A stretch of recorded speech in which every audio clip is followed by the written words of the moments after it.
Jadi menganalisis itu juga tidak bisa Anda dengan AI.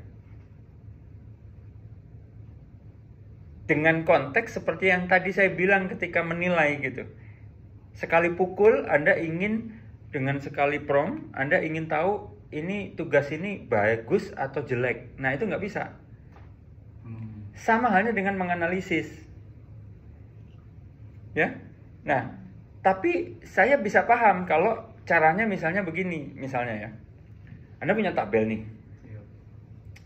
Anda bisa nanya ke dia misalnya, saya punya tabel berisi komponen-komponen parameter ini. Gitu ya. Analisis apa yang sebaiknya saya lakukan berdasarkan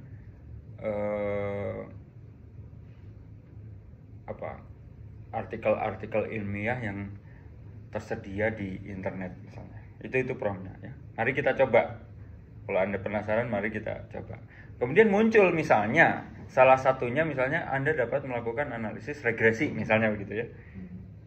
Nah, itu menurut saya boleh membantu menganalisis di tahap itu ya. Library analisis apa yang mungkin bisa dilakukan dengan data seperti ini. Karena ada iterasinya masih. Nah, iterasinya tuh bisa saja misalnya Anda bilang, Anda nanya lagi, keterbatasannya untuk metode ini apa ya? Nah, itu kan iterasi. Misalnya begini, jawaban dia misalnya, oh metode ini tuh hanya bisa untuk data numerik, tidak bisa untuk data yang bersifat teks misalnya gitu.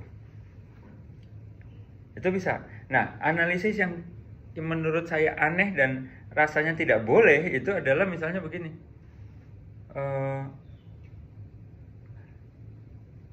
Misalnya begini,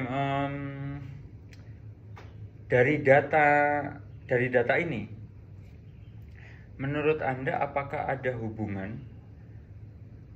Menurut kamu atau Anda ya, ini Anda itu adalah AI. Menurut Anda apakah ada hubungan antara komponen tinggi badan dengan berat badan gitu misalnya? Nah, itu tuh nggak bisa. Karena kan sebelum itu harus ada sesuatu yang Anda harus lakukan kan gitu. Gitu loh. Bayangin kalau itu dilakukan oleh orang yang tidak punya ilmunya. Paham ya? Itu kenapa membaca pengalaman itu perlu. Kita bisa ngatur sendiri gitu, di mana tahap mana kita bisa pakai AI, pada tahap mana kita tidak bisa pakai gitu. Ini kalau case begitu Pak, kita harus bikin rute ya, apa hubungan antara berat badan sama tinggi badan, adakah rumusan ilmiahnya? Iya, harus ada rute itu dulu gitu. Kalau rute itu Ibu sudah lakukan, artinya kan nggak perlu nanya AI lagi. Ini ada hubungannya atau tidak gitu loh. Paham ya? Jadi Anda coba mencari juga nih, kalau nanti lagi menganalisis data Anda ya, muncul Pak, kayaknya ini bisa deh. Ini termasuk contoh yang nggak bisa dilakukan misalnya gitu ya. Itu mungkin nanti Anda akan keidean gitu. Karena jawaban dia, kalaupun itu Anda tanyakan, jawaban dia itu cuman umum gitu. Bahkan kalau orangnya nggak tahu gitu ya, dia bisa bilang ini ada data seperti ini, tolong dianalisis karena saya melihat ada kecenderungan, ada hubungannya. Ya pasti jawaban dia ada hubungannya. Gitu loh Pak. Jadi berhubungan dengan AI itu harus senetral mungkin, sekaligus harus serinci mungkin gitu. Tapi harus netral. Kalau misalnya si AI itu punya gejala untuk tidak netral, maka Anda harus lebih rinci lagi. Contoh yang foto ilmuwan tadi. Ya, jadi misalnya begini, saya sedang menulis artikel tentang artikel populer tentang ilmuwan di dunia gitu ya. Untuk ilustrasi, buatkan 10 gambar atau foto ilmuwan di dunia. Kalau hanya sampai situ, maka bisa kemungkinan hasilnya seperti Anda tadi.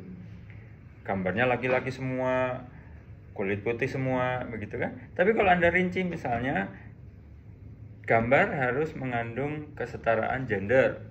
Gambar harus menunjukkan diversitas dari sisi ras dan warna kulit atau apa dan lain-lain gitu kan. Kemudian kamu bisa merujuk ke berbagai bidang ilmu, gitu misalnya. Jadi yang muncul bukan mengesankan bidang fisika semua, gitu misalnya. Ya, seperti yang Ibu curigai tadi kan, ini kok kayaknya bidang fisika semua ya Pak ya, foto-fotonya gitu ya. Nah gitu. Ya, jadi, nah, trust, yang kedua trust. Ya, beberapa academic integrity ini memang tidak berhubungan langsung dengan AI ya, beberapa. Nah, jadi trust ya, ini Anda harus percaya. Kalau percaya itu bukan percaya ke AI ya, tapi lebih percaya kepada bahwa semua ini ada alurnya gitu. Makanya saya bilang tadi, nggak semua dari ini berkaitan langsung dengan AI gitu ya. Nggak. Yang berkaitan langsung itu ya honesty, ya, mungkin responsibility, ya, menggunakan AI itu harus dengan tanggung jawab, ya kan? Fairness, nah fairness mungkin ya, fairness mungkin ya, dalam arti ketika kita ngobrol dengan AI ya tadi harus netral, jangan, kalau memang subjek yang kita bicarakan netral, ya harus netral promptnya. Tapi kalau subjek yang kita bicarakan memang mengarah ke arah tertentu, misalnya area tertentu, ras tertentu, ya promptnya harus ke arah situ juga, gitu, supaya lebih detail kan, gitu kan, gitu. Fairness ya. Jadi menurut saya yang berhubungan langsung dengan AI itu ya honesty, responsibility, dan fairness kurang lebih. Yang sangat berkaitan ya honesty, harus ngaku gitu. Ya, jadi intinya AI itu boleh kecuali sudah dinyatakan tidak boleh. Misalnya Anda ujian, sudah dibilang Anda nggak boleh pakai AI, ya jangan dipakai. Tapi selama itu tidak dinyatakan dilarang, maka Anda pakai dengan berbagai catatan, gitu kurang lebih. Ya.